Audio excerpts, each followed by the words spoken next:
नमस्कार टीवी और मैं हूं आपके साथ स्मिता पटवार। चलिए रुक करेंगे उत्तराखंड की तमाम बड़ी खबरों का, लेकिन उससे पहले एक नजर आज की हेडलाइंस पर। उत्तरकाशी में डंपर खाई में गिरा, एक व्यक्ति की मौत। रुद्रपुर में मैनेजर के अपहरण की सूचना से पुलिस प्रशासन में मचा हड़कंप, पुलिस एक्शन में। नैनी झील में मिला अज्ञात महिला का शव, शिनाख्त करने में जुटी पुलिस। सुरमाड़ी गांव में गुलदार ने मवेशी को बनाया निवाला, गांव में मचा हड़कंप। मंत्री धन सिंह रावत ने दिया बड़ा बयान, उत्तराखंड में शिक्षकों के ट्रांसफर में नहीं चलेगी सिफारिश। उत्तरकाशी में सड़क हादसे थमने का नाम नहीं ले रहे हैं। बीती देर रात भी चिन्याली सौड़ में एक डंपर खाई में जा गिरा। इस हादसे में एक व्यक्ति की मौके पर ही मौत हो गई, जबकि 2 लोग घायल हो गए। आपको बता दें कि घटना देर रात 2 बजे की है, जहां चिन्याली सौड़ के बलडोगी जोगत मोटर मार्ग पर एक डंपर वाहन अनियंत्रित होकर करीब 30 मीटर गहरी खाई में गिर गया। इस हादसे में एक व्यक्ति की घटनास्थल पर ही मौत हो गई।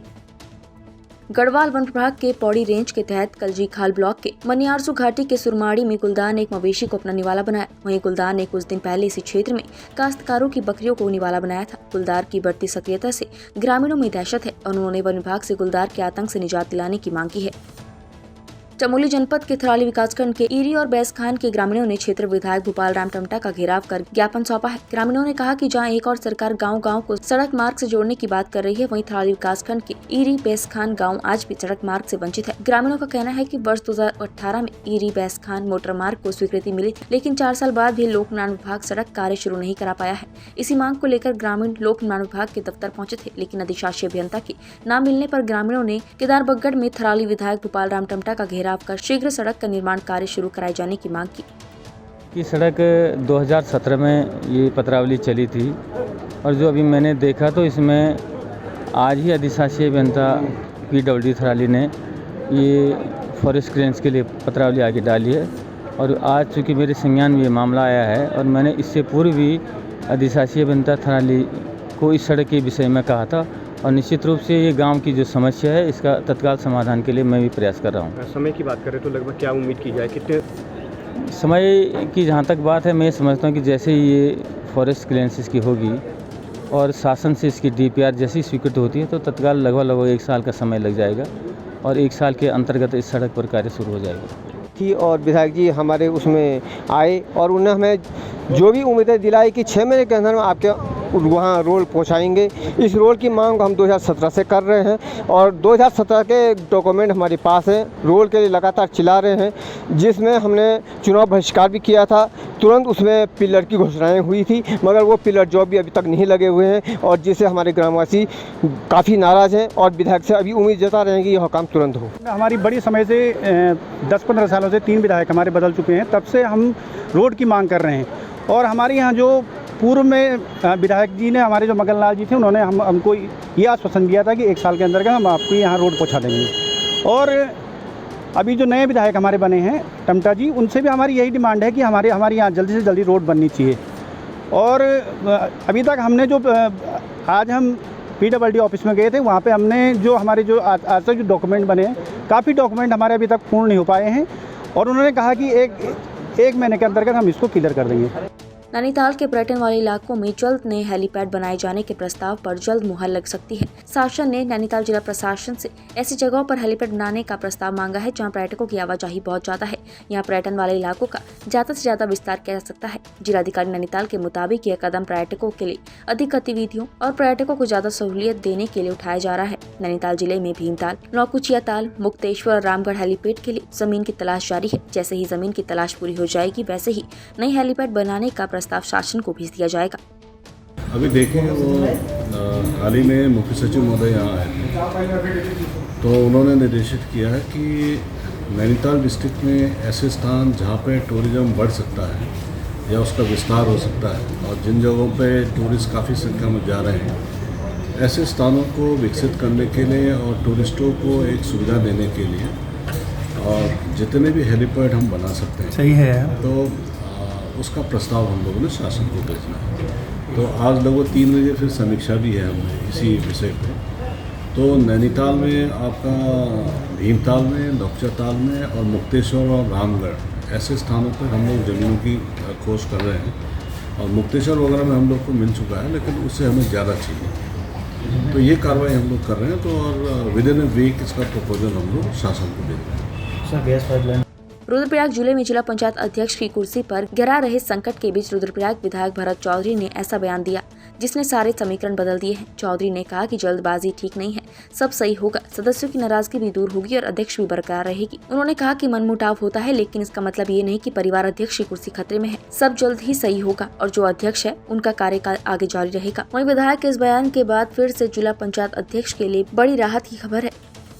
ये बहुत जल्दबाजी होगी, ये कहना कि बचा नहीं पा रही है। अभी बहुत सी बर्फ पिघल रही है और मुझे पूरी उम्मीद है कि जो हमारे सदस्यों की जो नाराज़गी है वो दूर होगी, जो रिश्तों में नई गर्माहट आएगी और ये जो अविश्वास प्रस्ताव है निश्चित रूप से ये सदन में गिरेगा और भारतीय जनता पार्टी का जिला पंचायत बरकरार रहेगा।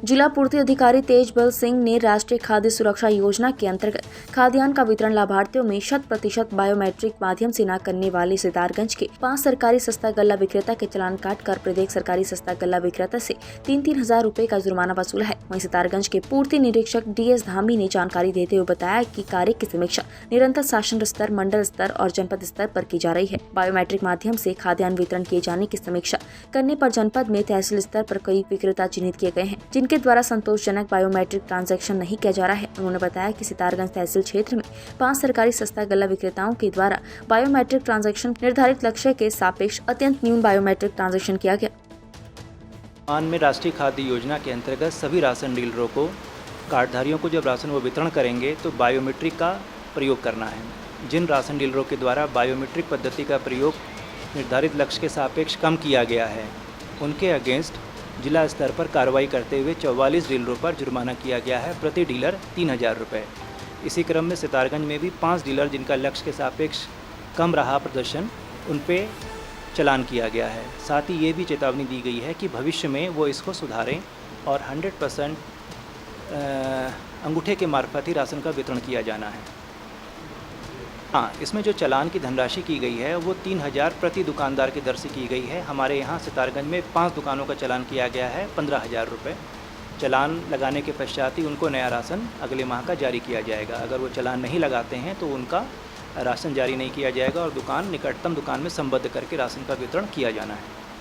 उत्तरकाशी जिला जो पहाड़ी क्षेत्रों से ढका होने के कारण इस पहाड़ी क्षेत्र का दीदार करने के लिए भारत के कई राज्यों से लोग उत्तरकाशी की ओर आ रहे हैं। रोमांच के दीवानों के लिए उत्तरकाशी जिले में कई ऐसे पहाड़ी क्षेत्र हैं। इनमें से एक है सतोपंथ, जो गंगोत्री हिमालय क्षेत्र की दूसरी ऊंची चोटी है। उत्तरकाशी में सेट एक्सपैंड कंपनी की टीम एक्सपीडिशन के जरिए रोमांच के दीवानों को उत्तरकाशी के पहाड़ी क्षेत्रों का दीदार कराती है। इस टीम ने सीजन का ये पहला पीक किया है, जिसमें उन्होंने रोमांच के दीवानों को सतोपंथ का दीदार कराया।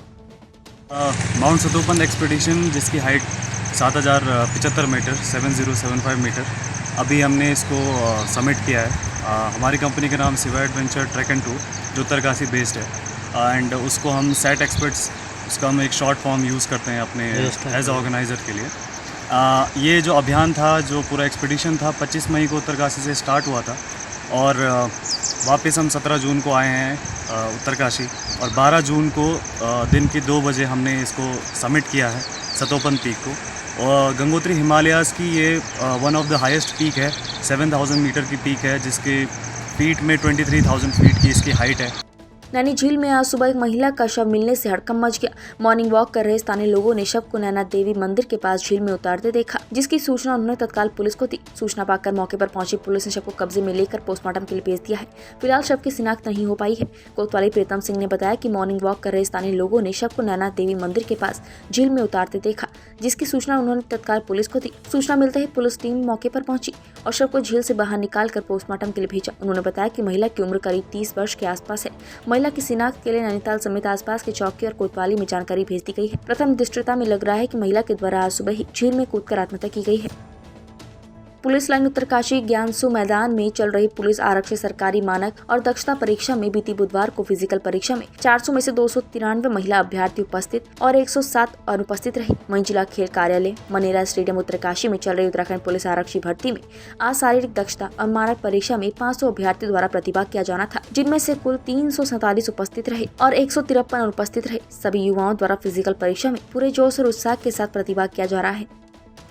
विकासखंड कोटरबाग में प्रधान संगठन ने मनरेगा के कार्यों के पैसा भुगतान करने की मांग को लेकर हल्ला बोल नारेबाजी की और उन्होंने सरकार की वित्तीय नीति को लेकर सवाल खड़े किए। विकासखंड कोटरबाग के प्रधान संगठन का कहना है कि विगत 1 वर्षों से मनरेगा के माध्यम से हुए कामों का भुगतान नहीं किया गया है, जिसके चलते ग्राम प्रधानों में आक्रोश व्याप्त है। ग्राम प्रधानों ने स्थिति को साफ करते हुए बताया कि प्रधान संगठन की यदि मांगे नहीं मानी गई तो प्रधान संगठन उग्र आंदोलन के लिए बाध्य होगा। तो प्रधान गणों की मांगे हैं वो मनरेगा को लेके हैं, जो उसमें बहुत विषमताएं चल रही हैं अभी मनरेगा में है तो ये मनरेगा एक्ट और मनरेगा के कहने में जमीनी स्तर पर कुछ काम नहीं हो पा रहे हैं। 1-2 साल से कोई पेमेंट नहीं हो पा रही है और जो लेबर भुगतान होता है ये 15 दिन के अंदर भुगतान होना होता है, मगर आज 6 महीने से कोई लेबर भुगतान नहीं है। 2 साल से मेटल पेमेंट नहीं है। प्रधान लोगों के मान सम्मान को ठेस पहुंच रही है और सरकार की जो नीतियां हैं तो हवाई तो है, मगर जमीनी स्तर तक कोई इनकी नीतियां नहीं है, ठोस नीतियां नहीं है। और एक से जो प्रधान की मानसिकता मानसिक रूप से कहिए या उनका एक छवि के खराब करने के रूप में चल रहा है ये।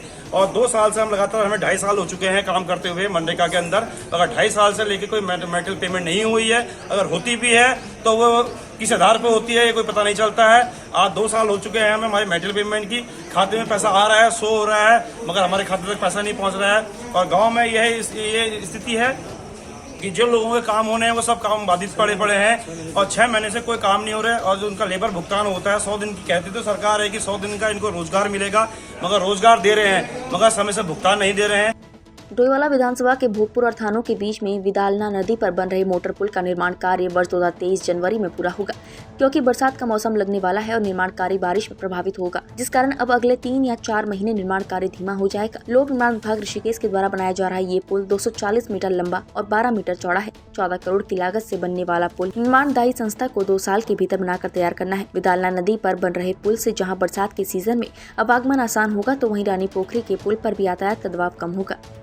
और इसको बॉक्स गटर के रूप में बनाया गया है। इसका एक स्पैन जो 48 मीटर लंबा है, तो इस तरह 5 स्पैन हमारे हैं। 5 स्पैन जी। तो बाकी तो यह है कि हम कोशिश कर रहे हैं कि जितनी जल्दी ख़त्म हो जाए उतनी जल्दी करें, लेकिन अब बरसात रहेगी तो दिक्कत आएगी। बरसातों में थोड़ी दिक्कत आएगी थोड़ा सा जी। तो कब तक की समय सीमा है इसके लिए? समय सीमा तो इसकी जनवरी 2023 है, लेकिन हमारे अपनी तरफ से कोशिश ये रही कि इसको अक्टूबर-नवंबर तक इसको तैयार कर दें। के बनने से आवागमन बहुत ज़्यादा बढ़ेगा, रोज़गार बढ़ेंगे, जो हमारे नीचे वाला बोले उस पर जो दबाव कम होगा।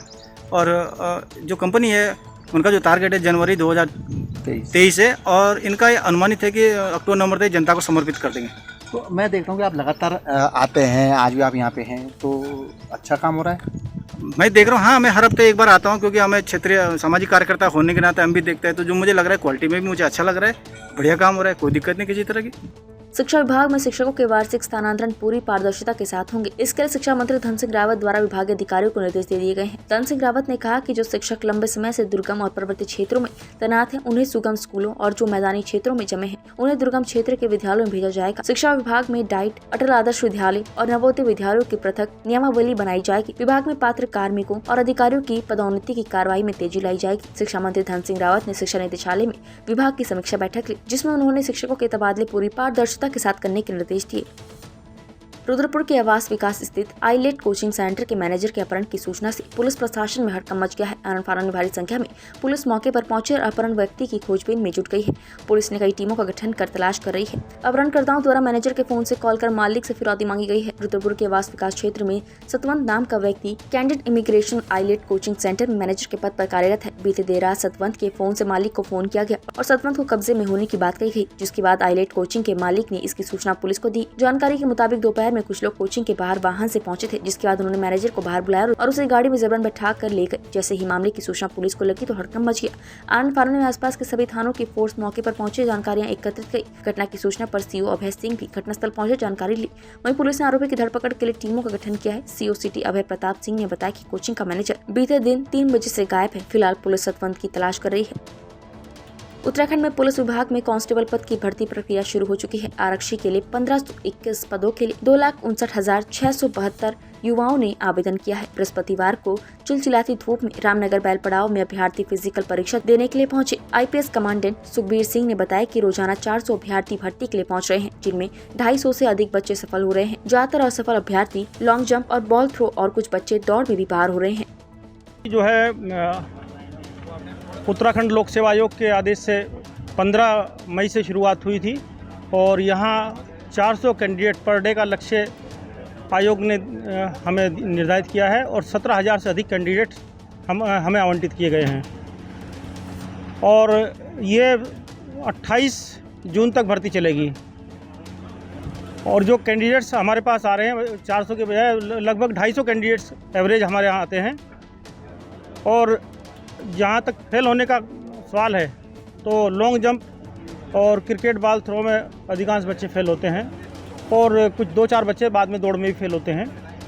किसी भी इवेंट में फेल हो सकते हैं, कुछ दंड बैठक में भी एक आध हुआ, लेकिन कम दंड बैठक में कम फेल होते हैं।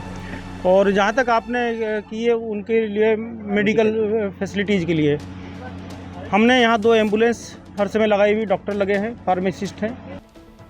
उत्तराखंड की तमाम बड़ी खबरों में फिलहाल इतना ही। बाकी खबरों के लिए देखते रहिए पहाड़ टीवी। नमस्कार।